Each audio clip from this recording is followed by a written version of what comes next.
வணக்கம். இன்றைய முக்கிய செய்திகள். ராணிப்பேட்டை முத்துக்கடை பேருந்து நிலையம் அருகே மறைந்த தேமுதிக தலைவர் விஜயகாந்தின் 2ஆம் ஆண்டு குரு பூஜை நிகழ்ச்சி நடைபெற்றது.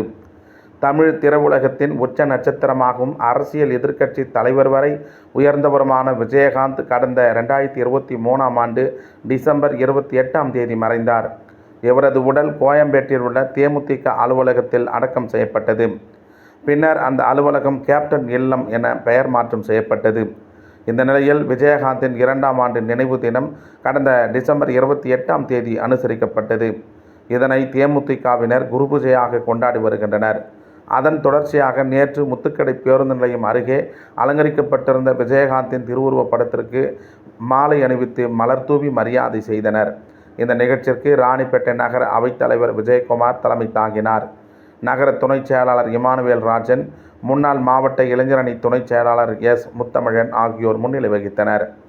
இந்த நிகழ்வில் மாவட்ட துணைச் செயலாளர் ஆர். பிரபாகரன் சிறப்பு அழைப்பாளராக கலந்து கொண்டு அலங்கரிக்கப்பட்டிருந்த விஜயகாந்தின் திருவுருவப் படத்திற்கு மலர் தூவி மரியாதை செய்தார்.